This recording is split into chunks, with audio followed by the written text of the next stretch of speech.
are in the different countries, in the different time zones, in the different continents.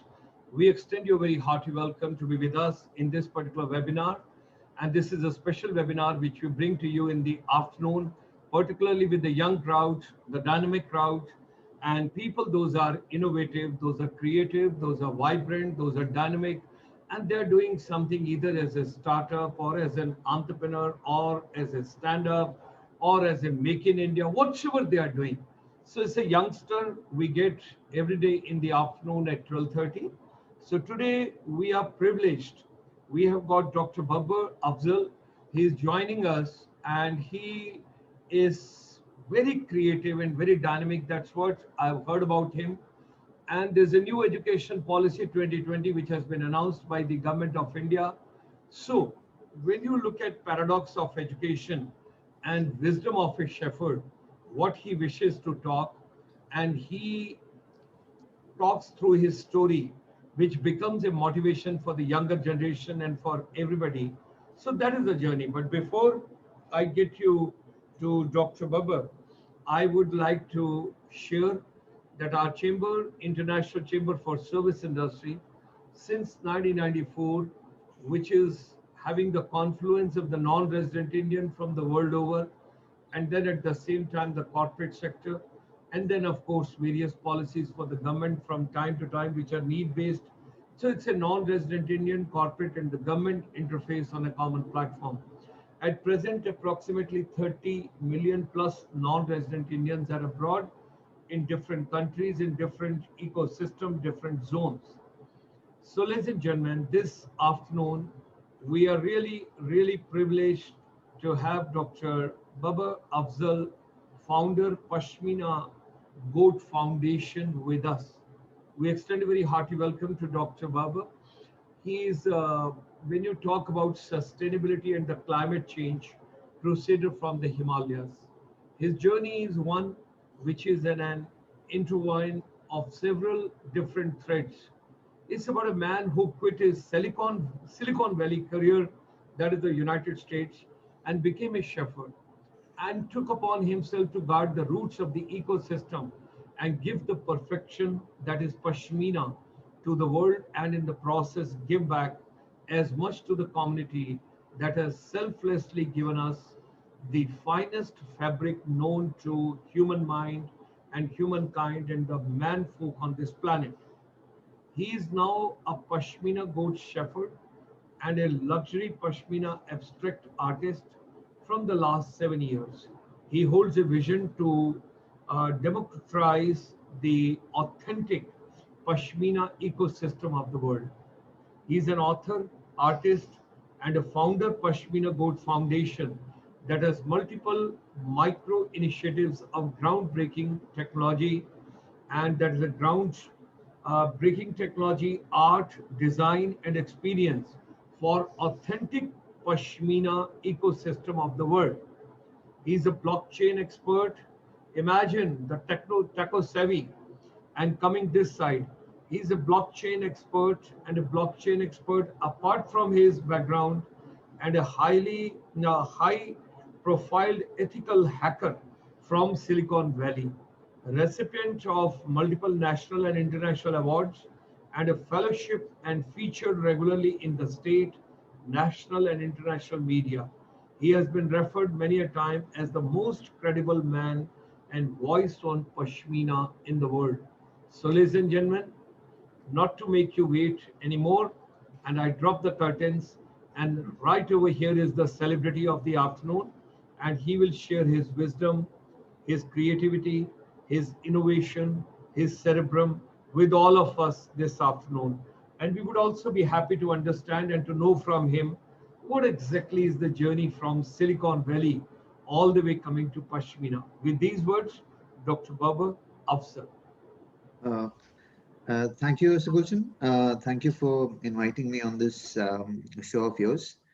Uh, Interestingly, when people talk about education, there's a lot of things that I personally relate to, because when you grow up, you have a certain structure in which you grow up, and there's certain social norms in which if you're good in education, and I mean the very reason why you go to school is usually that at the end of this education you get a financial reward, and you use your education for profit of financial reward. And I think when you get raised in that kind of a social structure, and that kind of a system which comes from education, I think you miss a lot of points. I remember that while I was growing up, the only useless subject or the class for me was social science. We had a class of social science, and I think a lot of my classmates would also agree with this. I always used to think, what is the purpose of this subject? I mean, moral science was typically something we could skip, or we thought we knew, and it was most irrelevant while we were growing up. So now when as I'm saying, in the way we understand and interpret education, and if I go back where this word comes from, education, it's basically a 14th century French word, which meant child rearing, and it also implied to training of animals. And it is now that this word education is now, it has systematically transformed into systematic schooling of children, which it was not. It was more of child rearing and training of animals. Now, um, when we look at education in the system, we will see that we are constantly learning and trying to learn who we are. We're trying to learn to raise our children, trying to learn how to make money, um, uh, trying to learn different languages, even trying to learn how to be cool. I mean, that is what is happening everywhere. And even to an extent that now we need days like Valentine's Day to learn how to love. You understand what I'm saying? So coming from that context, the way the idea of education has been, pushed in our minds while we grow up, I think there is a lot of disparity, and there is a paradox that gets created from this idea that you know what is this paradox? It's something that you understand and you learn something, and when you grow up, I mean, the deeper you go in, you start questioning the same education. You understand? Education that enables you to think, and finally it enables you to think and question and examine the same system.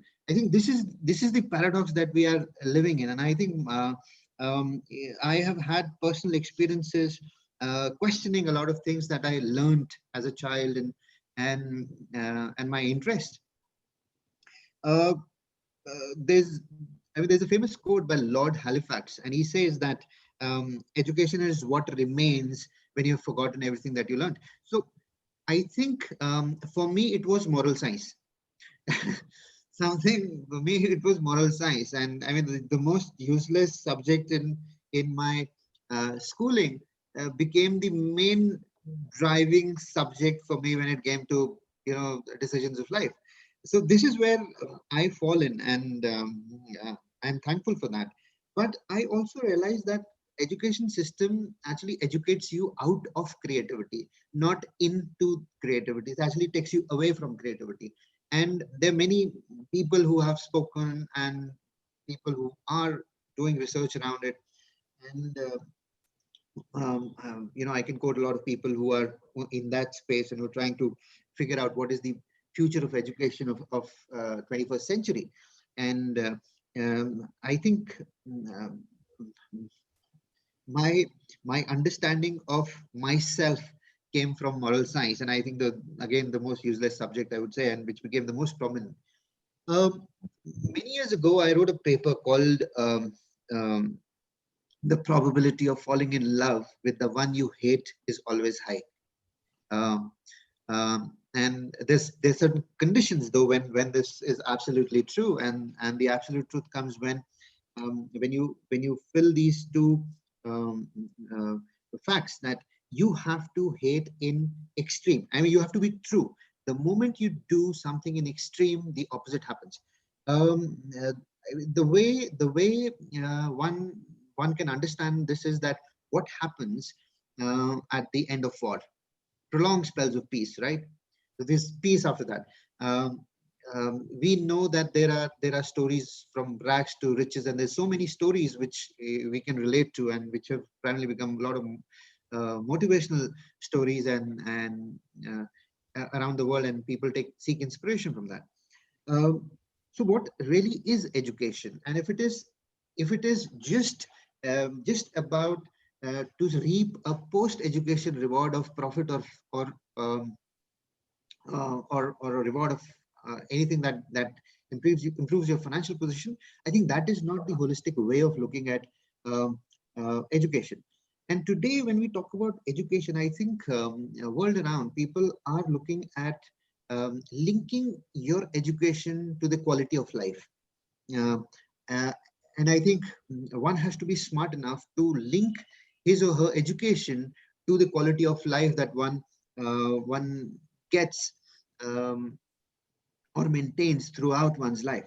And uh, going back to something which I have spoken about many times, that there is a wheel of life, and wheel of life. This wheel of life has 6 spokes, where you have family, financial, social, mental, spiritual, and physical. Now, this is where I think education is drifting towards, where people are wanting to be happy, to achieve a good quality and reasonably good quality of life. But how do you do that? If you have one spike, one spoke in that wheel, which is, let us say, if it is money, and it is exceptionally long, and rest of the spokes are small, so what will happen at the end of it? You will have a bumpy ride. So that balance is what is called the quality of life. So one can be successful, one can be educated, provided one has a balanced wheel: family, financial, social, mental, spiritual, and physical. I mean, that is what the quality of life, driven by the right set of education principles that one can aspire to have or should have. Now, my journey happened about almost a decade back, and this happened when I was pursuing my Silicon Valley career, and I was too deep in technology, and being a hacker, an ethical hacker, it brought a lot of interesting assignments. It gave me a lot of highs, as you call, in my career, and it took me to different parts of the world. I learned a lot. I experienced a lot of things, and I almost can say that I ruled in that space for quite some time. But then, uh, as I was saying, the extreme reversion thing, the probability of falling in love with the one you hate is always high. So I was, when I was growing up, the typical thing that was happening in Jammu and Kashmir was the backdrop of political disturbances, terrorism, and all of that. Everyone at my age wanted to leave Jammu and Kashmir and never ever return. I mean, that was the simple structure that everyone at my age then had. I'm talking about 90s. Um, and that is what exactly happened with me. Also, I also wanted to leave this place for good and never ever return. And I did that for a very long time. But this was 2012 and 13, when I read a news. And this news was that 25,000 Pashmina goats die of starvation in my state. Now, this is something that was, I mean, I was scrolling through one of the news apps on my iPad, and I saw this news. I this moved me a bit, and I I mean, the first thing that I did was I spoke to a lot of people back home, and asked them that, are you aware that there's this tragedy that happened, and would you want to do something about it? Um, I got a very discouraging response, because people who are in the business of selling pashmina, and I mean, there were hardly any. I mean, the tragedy of the death of the goat was not that bad, but people not responding or reacting to such a big tragedy was a bigger thing. Um, and I think one of the lessons which I've learned through my life is that uh, for the big things, big change, for the big decisions of your life, um, you take a moment. You don't do those SWOT analysis. You don't do those calculations of risk and returns. The biggest decisions in your life, you only need a moment. And I think that was a moment for me where I had no clue of what is happening, but I said, maybe I am leaving everything and I'm going to see these goats. And I did that. And initially, I had no intentions of doing whatever I'm doing today. But I went there, and it was a 3 month long journey, and on foot to reach that spot. It is on the extreme edge of Himalayas. You say it's like almost near the China border, uh, where these goats live. Um, I'm talking about an altitude which is 15,000 feet above sea level and temperatures which go below -30 and -40. Uh, so this whole experience of going and reaching there without a gadget, I mean, your gadgets, your batteries die in the first 24 hours. You don't have a laptop, and you don't have a phone, you don't have anything.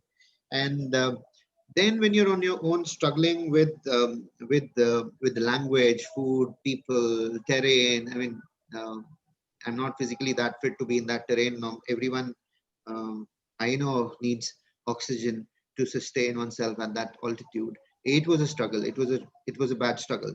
But I only know that when I reached that spot, I somehow had made up my mind that I'm not going back. And then after that, a lot of things started to happen, and the only thing which I did, and I related back to education, and probably from the state which I come from, Jammu and Kashmir, where we uh, grow up handling problems only. And the uh, the final thing that happened was that I chose that I will keep responding to whatever is happening around me. I will not keep my eyes closed. I will not be an ostrich. And I think real education is also about that.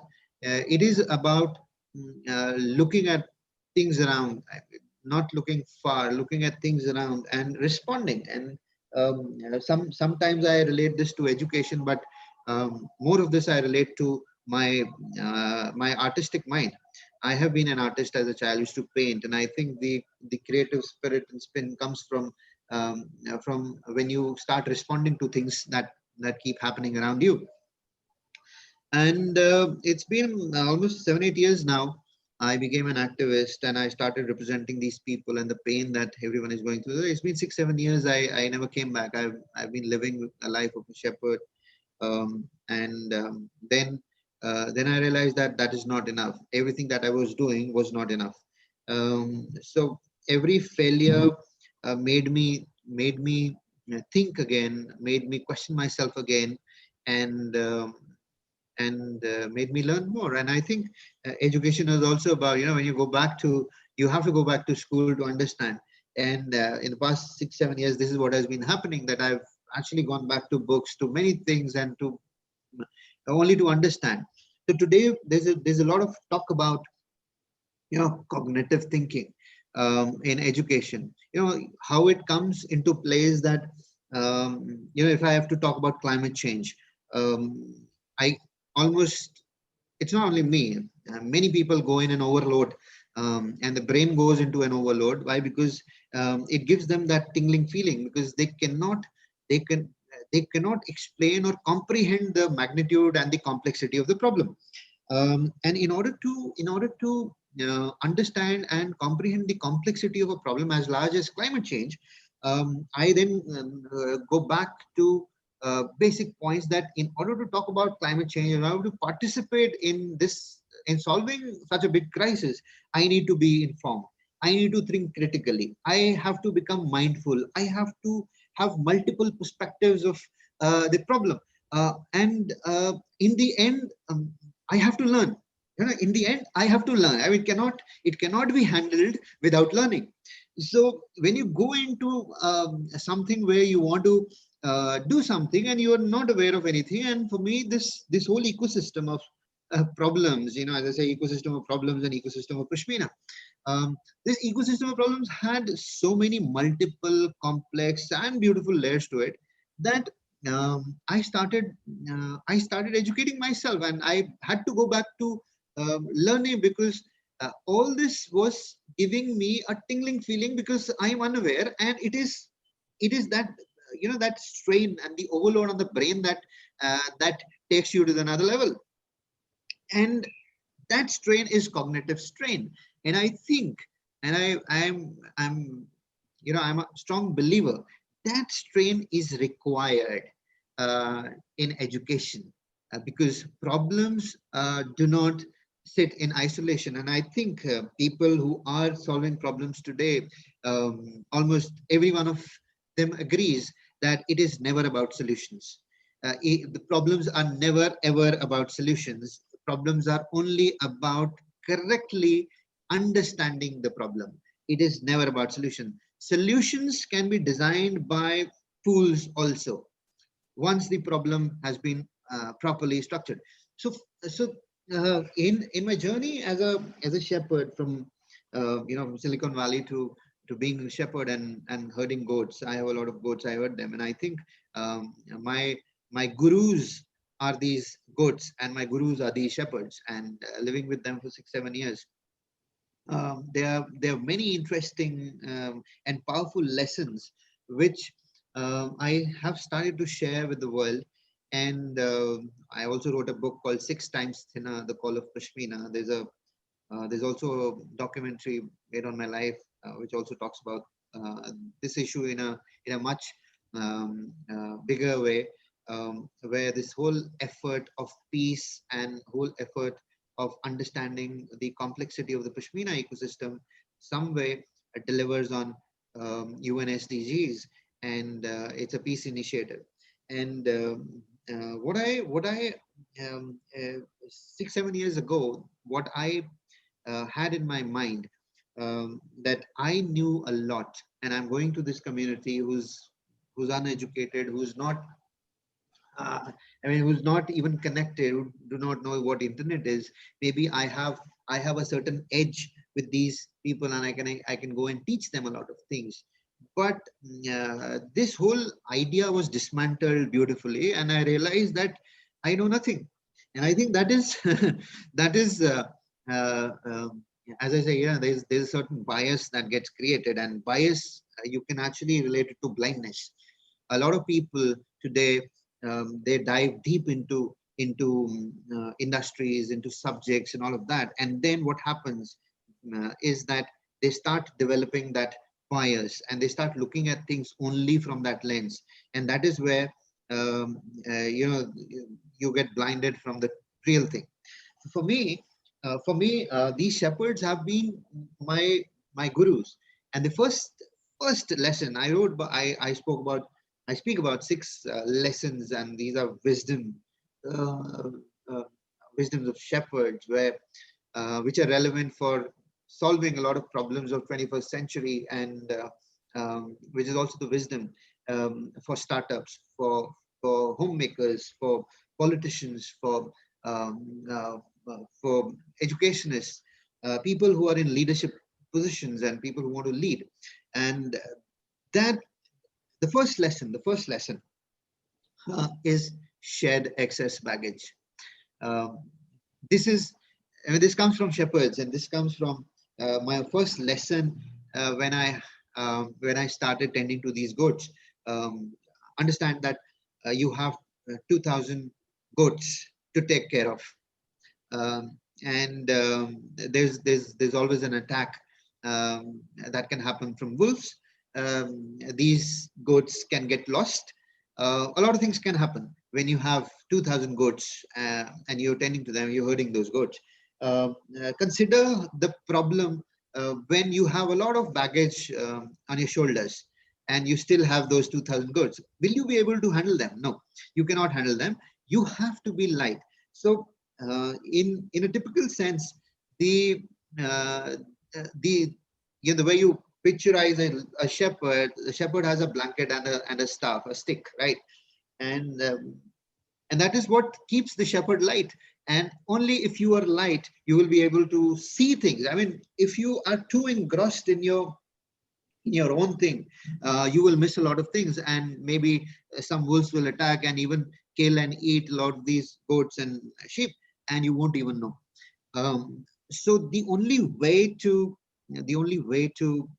move in life is first shed excess baggage. And if you really want to solve problems, you have to be light. You have to look at problems from a perspective, from a neutral perspective. You have to shed your own baggage, and I'm talking about physical and external and internal baggage. And a lot of people have a lot of emotional baggage, a lot of things, and things they like, things they don't like, and all of that creates a baggage, because of which a lot of people cannot take those decisions and they miss moments that life presents them with, because they already have excess baggage. Consider that you're collecting 5 rupees, and you're busy collecting 5 rupees. People are giving you 5 rupees, and there's a truck loaded with millions of dollars that just passes from behind.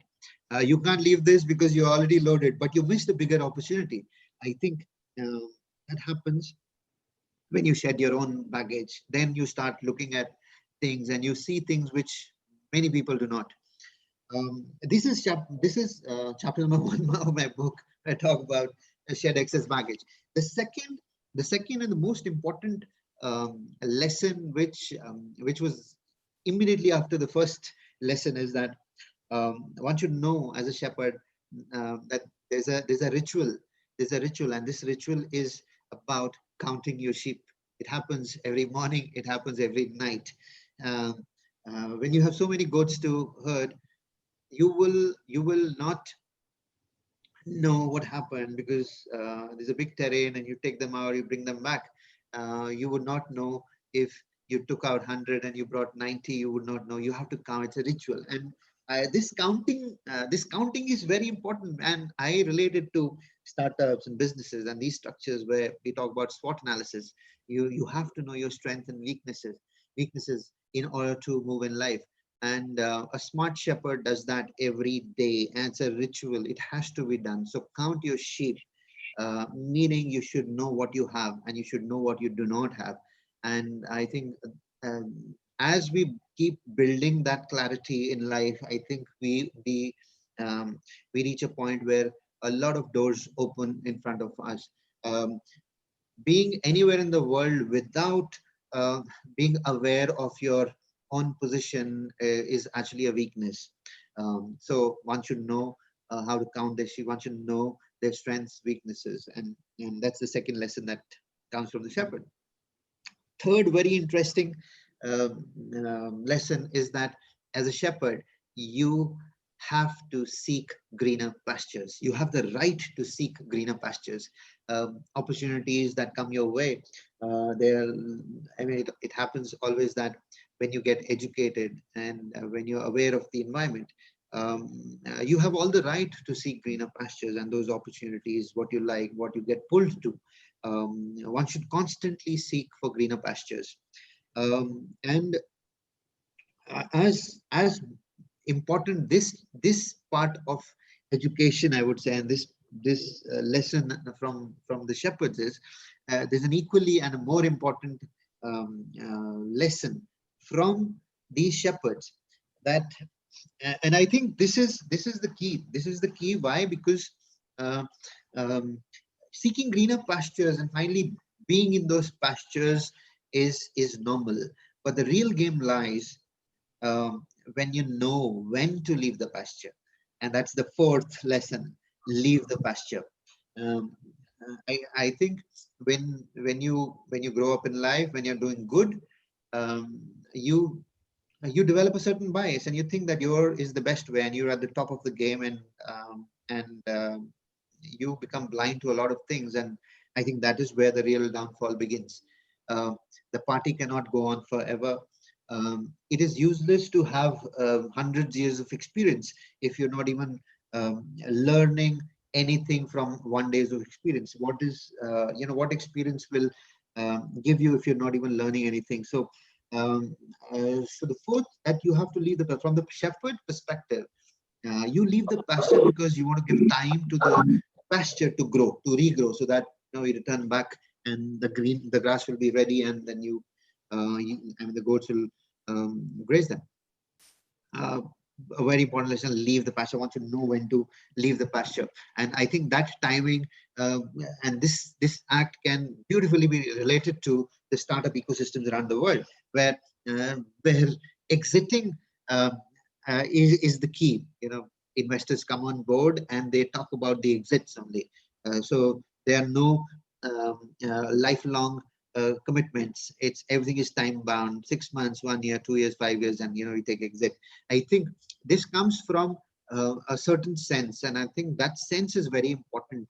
And I got that sense from herding goats and from these shepherds, that exiting the pasture is very, very important. And I think people who understand when to exit the game, you will relate it to a lot of sportsmen who are on the top of the career, they're top notch, and playing at that level, and they decide, okay, I think it is something. I mean, there's a lot of wisdom, and there's a lot of spiritual connotation to it.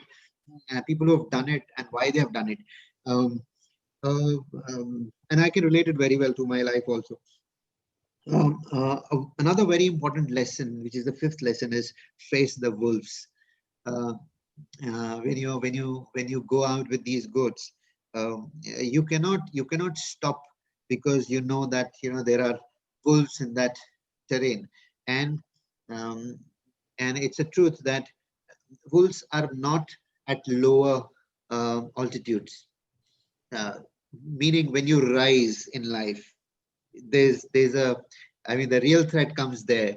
So when you take the goats up on the mountains, the moment you start going up on the mountain, that is where you start encountering wolves. But you cannot stop your journey, because there are wolves there.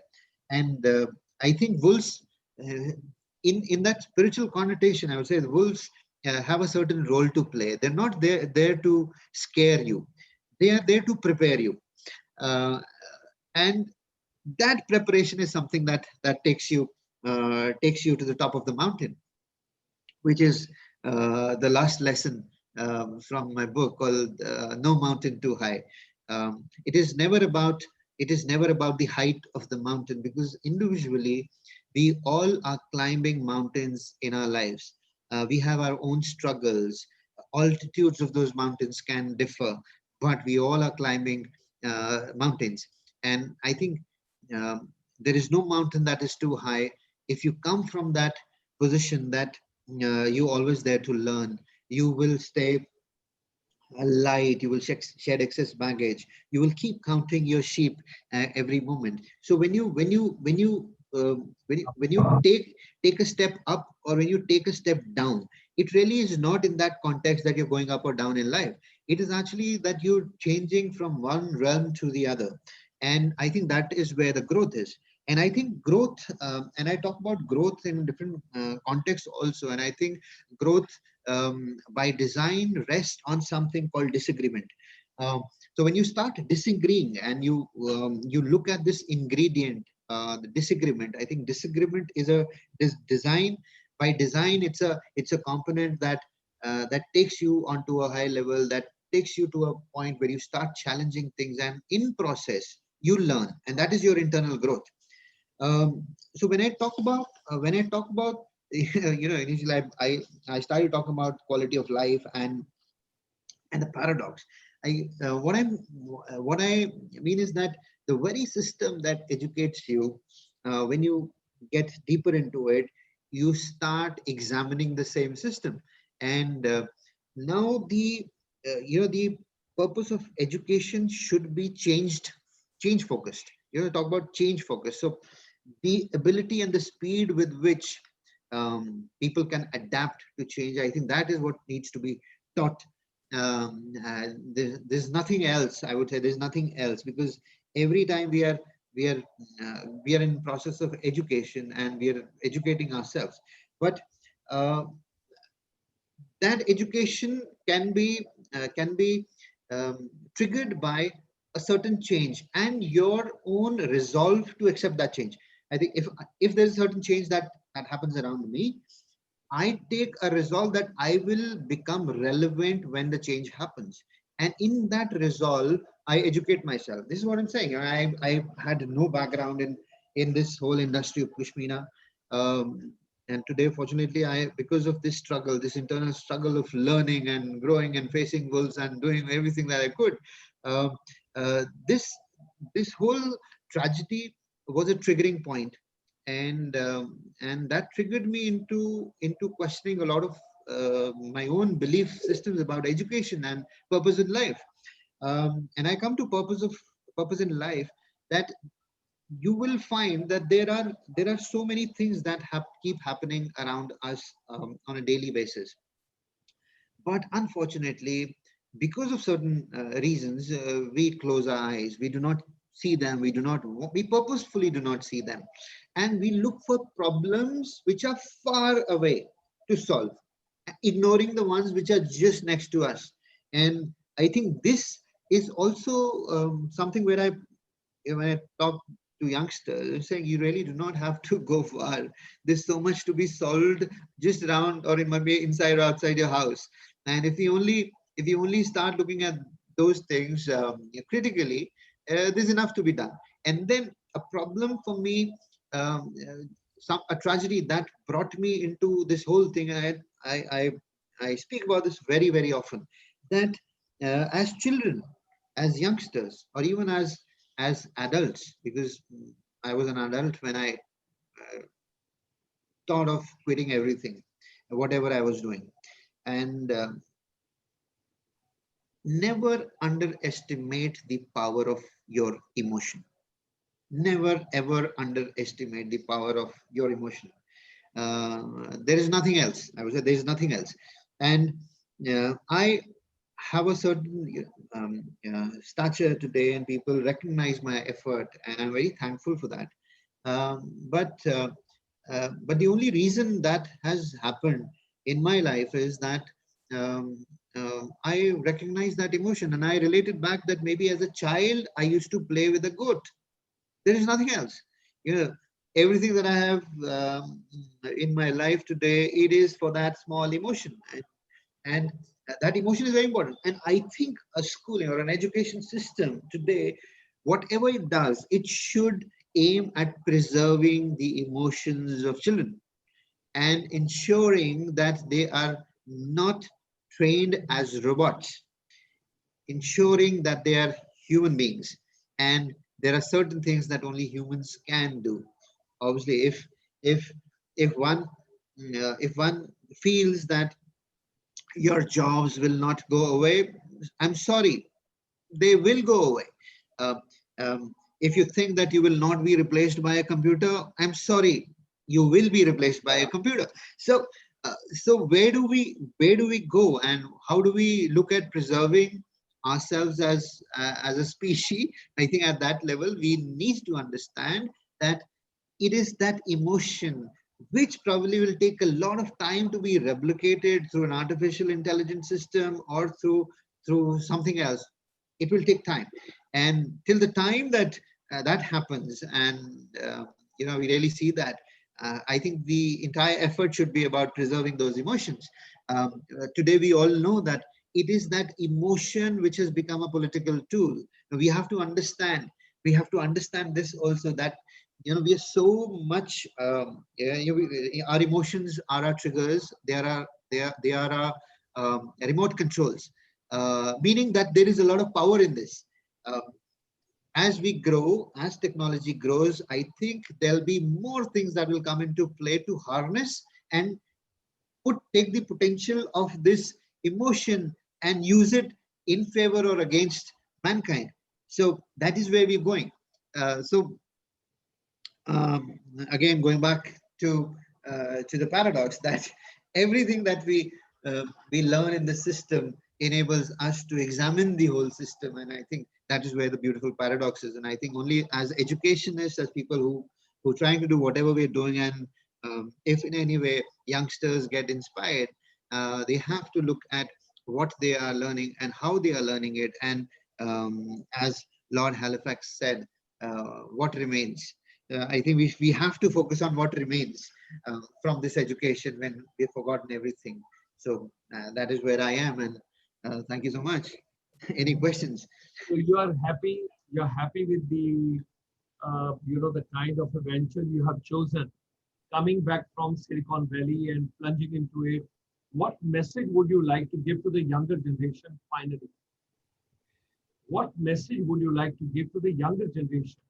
Children, those are interested to get into startup and start their own venture. And it's rightly said that now the whole system is changing so fast.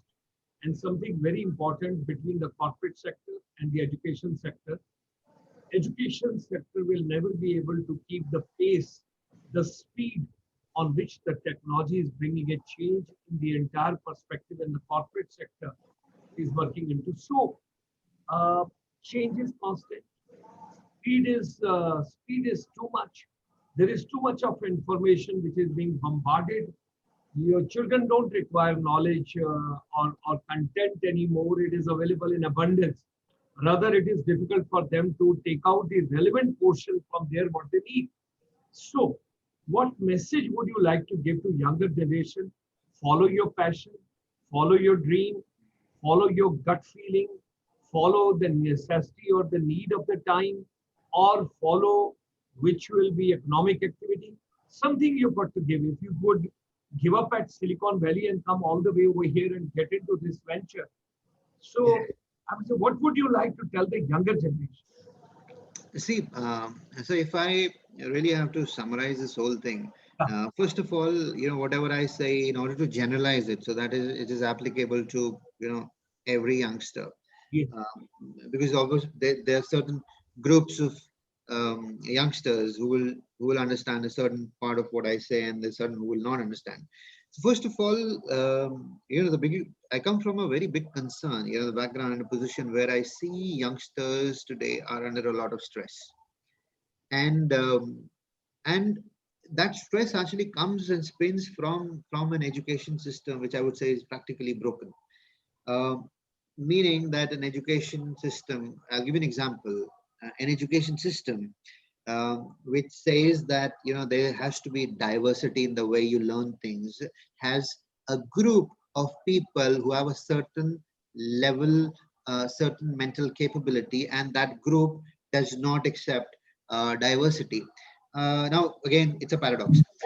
What I'm saying is that in order for youngsters to first of all, they have to keep themselves light. I mean, there's no reason. There are practically many points for which they should not stress themselves. First, the education system is changing. You see what has happened in COVID-19. The whole shift has happened to online education, and now online education, I'm sure very soon we'll find that there's a 10 GB chip that you install in your mind and you will be a doctor, and that time is not far. So whatever you're learning, I mean, if you're competing on that, that practically is not going to be the right turf to compete on. In that space, you're competing to become a doctor, engineer, or scoring 99 or 98 or 100% marks. I think that turf has become very, very stressful, first of all. So there is no, so that they have to understand that seriously, marks do talk about, I mean, your ability to be attentive, or um, your skill to compete, all of that.